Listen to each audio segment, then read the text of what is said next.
Et bonjour les Sagittaires, je reviens pour votre horoscope sentimental intemporel pour les énergies actuelles. Donc si vous tombez sur cette vidéo, c'est qu'il y a peut-être un message pour vous. Dans tous les cas, faites preuve de bon sens et de discernement et ne prenez que ce qui vous parle. En tout cas, ce qui semble coïncider, on va dire se concilier à votre vie actuelle. Hein. Allez, c'est parti.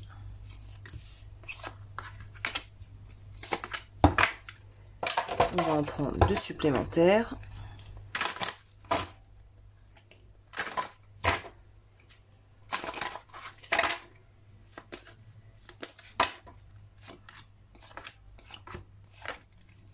Alors, je vous explique comment ça va se passer. On va commencer en haut par vos énergies.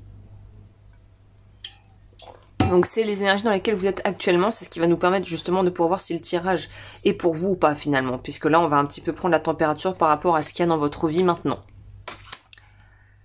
Ok, les Sagittaires, il semblerait que là vous ayez envie probablement, ou en tout cas il va y avoir un besoin qui va se faire sentir sans doute, de vouloir vraiment prendre soin de son apparence physique pour pouvoir peut-être séduire, l'envie de plaire aussi à quelqu'un dans sa vie, dans son partenaire de vie, avec son partenaire de vie si vous avez déjà quelqu'un, mais il y a une notion d'esthétisme. Donc plaire ça peut aussi être avoir une maison qui vous ressemble, avoir voilà des activités qui vous font observer et apprécier le beau autour de vous. Il y a vraiment une notion de la beauté est centrale ici, que ce soit la beauté d'un paysage, d'une personne ou tout simplement la bonté de cœur et la beauté intérieure de quelqu'un. Mais on voit que de toute façon, vous vous éloignez de tout ce qui serait purement superficiel et qui ne vous nourrirait pas. Donc là, il y a quand même une envie de se détacher d'une image peut-être qu'on vous a apposée, qu'on a collée sur vous, ou que vous avez eu tendance à mettre sur vous-même, ou que vous avez eu peut-être par le passé, que vous avez pu mettre sur quelqu'un d'autre. On sort de tout ce qui est surface, niveau surface, pour aller beaucoup plus en profondeur. Donc dans les relations, je pense qu'on pourrait traduire ça par un approfondissement des liens, assez profond finalement. Donc vous êtes beaucoup plus finalement en lien avec votre sensibilité, votre intuition, des traits qui sont plutôt finalement que portent plutôt les signes d'eau, notamment les cancers. Donc il y a cette notion ici d'être beaucoup moins, on va dire impressionné ou beaucoup moins intéressé par ce qui brille, ce qui est en surface, et de vouloir vraiment tout de suite aller chercher beaucoup plus, plonger beaucoup plus dans les profondeurs pour voir ce qui n'est pas dit, ce qui n'est pas finalement si évident que ça. On va ensuite faire les célibataires et les couples. Comme je le dis souvent, les énergies parfois se rejoignent ou se combinent. Donc je vous invite à écouter les deux. Je pense qu'il y aura à prendre dans les deux cas en fait. Hein. Ici, qu'est-ce qu'on nous dit pour les célibataires? Healing. Alors c'est étonnant parce que si vous avez du Capricorne dans votre thème astral, il y a quand même quelque chose, ou si vous êtes en lien peut-être avec un Capricorne, il y a une notion de guérir, mais là c'est guérir de l'enfant intérieur. Là c'est arriver à pouvoir en fait soigner les parties de nous qui n'ont peut-être pas reçu la validation et l'amour et le soutien d'un père ou d'une mère peut-être absente, qui a peut-être manqué d'empathie, qui n'a pas montré de compassion ou de sensibilité, qui fait que vous vous êtes peut-être vraiment endurci et refermé sur vous-même. Et là, on voit qu'il y a une reconnexion de cœur à cœur, en fait. Alors ça pourrait tout à fait de justement là peut-être arriver à pouvoir renouer du dialogue avec un membre de votre famille ou quelqu'un dans votre entourage qui a peut-être suscité en vous beaucoup d'angoisse, beaucoup de peur, beaucoup peut-être aussi de tristesse. Mais on voit que il y a une guérison, il y a vraiment une guérison dans le lien qui s'opère avec soit un proche, comme je vous le disais, soit en lien avec les parents, que vos parents soient de ce monde ou qu'ils ne soient plus de ce monde. Ça ne nous empêche pas de pouvoir évidemment guérir, résoudre les conflits, même s'ils ne sont plus physiquement avec nous. Il y a énormément de techniques de visualisation, il y a des rituels que vous pouvez faire, il y a aussi des accompagnements thérapeutiques qui sont axés sur ce genre justement de problématiques ou comment on fait le deuil de situations ou de personnes qui ne sont plus là.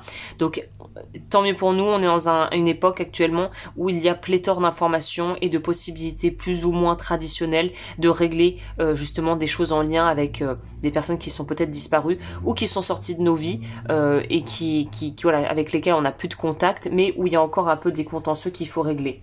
Donc là on voit voit que vous êtes dans une grande phase de guérison et je pense que c'est très en lien avec l'enfant intérieur et avec les parties de vous qui sont restées bloquées dans un schéma, dans une situation et qui ont besoin en fait d'être libérées pour que vous puissiez en fait grandir et évoluer dans votre vie. Les couples. On nous parle de se sentir en sécurité. Donc je pense que là, pour les personnes qui sont en couple et justement dans des couples où ça se passe bien, je vous le souhaite, on voit justement que on a dépassé ça déjà parce qu'on est dans une forme de sécurité émotionnelle. Donc on se sent en sécurité dans sa relation, on se sent en fait encadré. On a peut-être justement réussi à se soigner à travers la relation avec son partenaire. On a peut-être des enfants avec qui on arrive aussi à se soigner en ne reproduisant pas les schémas qu'on a pu nous imposer nous-mêmes étant enfants. Donc là, on voit qu'il y a quelque chose de l'ordre du coffre-fort, presque ce qu'on pourrait vous recommander s'il y avait vraiment qu'une chose vraiment à mettre en avant ici, c'est cette notion de ouvrez le coffre, permettez à l'autre de pouvoir aussi apprécier votre richesse intérieure et réciproquement. On dirait qu'on est peut-être un peu pudique sur certains aspects, qu'on a peur de prendre trop de place ou d'être peut-être de paraître un petit peu trop orgueilleux ou vaniteux, alors qu'en réalité, ce que vous avez apporté a de la valeur, ce que l'autre a à partager avec vous en a également, et qu'il y a juste à se retrouver en fait au milieu, comme on dit en anglais, je crois qu'il y a une expression comme ça, join in the middle, ou quelque chose comme ça. C'est de se retrouver au centre et de pouvoir partager ensemble ce qu'on a à partager, c'est-à-dire que n'ayez pas finalement, ne vous mettez pas des barrières qui s'apporteraient, qui seraient assimilable à un petit peu le politiquement correct ou la bienséance. Là, faites les choses à votre manière et de toute façon, la personne qui est avec vous a voulu être avec vous, donc elle prendra. Enfin, je pense qu'il n'y aura pas de quiproquo ou même si c'est maladroit, exprimer ce que vous sentez et de pouvoir en fait exprimer aussi ça à travers des actes, même si c'est maladroit, je vois pas comment ça pourrait décevoir si ça part vraiment de bonnes intentions et du cœur en fait. Donc ne soyez pas trop timide ou trop réservé, osez vous révéler, peut-être même révéler des parties de vous que vous n'aviez pas osé montrer jusqu'à présent, parce que c'est aussi comme ça que vous pourrez faire grandir et croître l'intimité au sein de votre couple. Au niveau de l'avenir, comment ça pourrait évoluer les choses pour vous en prenant les énergies qui pourraient arriver vers vous. Psychic Protection, Abundance. Je vous parlais de trésor, vous voyez, je vous parlais de coffre-fort. On est dans cette notion, arrêtez de vouloir vous défendre contre l'extérieur par peur d'être dépossédé ou finalement d'être rejeté, parce qu'il semblerait qu'il y ait peut-être la blessure de rejet là aussi, ou d'abandon ici. Hein. Donc vous êtes protégé, la richesse que vous avez à l'intérieur l'est également, et il y a cette notion de peut-être ne pas se créer des problèmes là où il n'y en a pas finalement.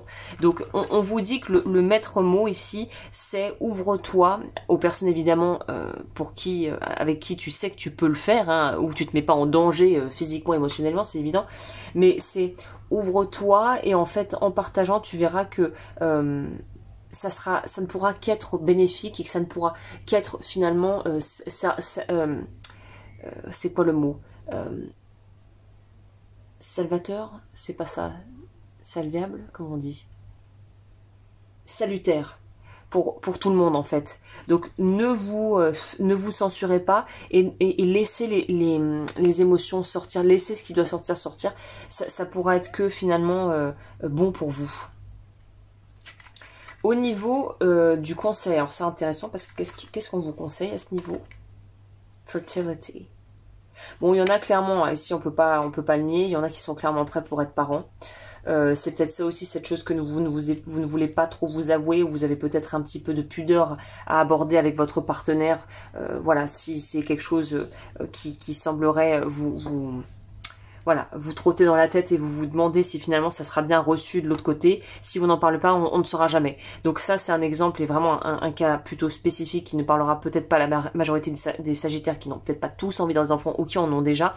Mais cette notion de fertilité, c'est en fait de pouvoir faire grandir quelque chose de différent dans un jardin qui est déjà bien rempli et en fait de s'autoriser en fait la diversité et la différence. Il y a quelque chose par rapport à avoir peur d'être rejeté par rapport parce parce qu'on se sent différent, d'être rejeté par rapport, en fait, que la différence soit préjudiciable. Et très honnêtement, je ne pense pas que ça soit le cas ici, que ça sera le cas. Au contraire, osez vous affirmer, peut-être aussi que ça nous parle très clairement de sexualité, osez proposer des choses, osez parler ouvertement de vos désirs et regardez comment ça répond en face en fait. Donc, quelle que soit la configuration, c'est en gros oser vous révéler et être vous-même pleinement et il ne pourra qu'en sortir quelque chose au moins en tout cas, qui vous fera grandir, même si c'est pas 100% ce que vous auriez attendu, on sera dans quelque chose qui tire vers le haut, qui pousse les choses vers le haut quoi. Donc c'est un peu ça la tendance, c'est oser vous révéler. Il y a vraiment quelque chose de cet ordre. Bah écoutez les Sagittaires, super tirage. Comme toujours, si vous avez aimé, n'hésitez pas à liker, à commenter, à vous abonner, à me rejoindre sur Patreon si vous voulez bénéficier du contenu que je propose et notamment des choses que je ne propose que là-bas, qui sont réservées aux membres, notamment des soins énergétiques et des guidances par rapport aux lunaisons tous les mois. Il y a les formations et les accompagnements que vous pouvez retrouver sur mon site web lodufeu.com. Si vous souhaitez me faire un don, tout sera en dessous dans la barre de description. Les dons sont utilisés uniquement pour en fait investir dans des oracles et du matériel pour enregistrer les vidéos. Sur ce, je vous remercie infiniment d'avoir passé ce moment avec moi. Je vous retrouve le 25 du mois pour les horoscopes mensuels à venir. Et sur ce, prenez bien soin de vous.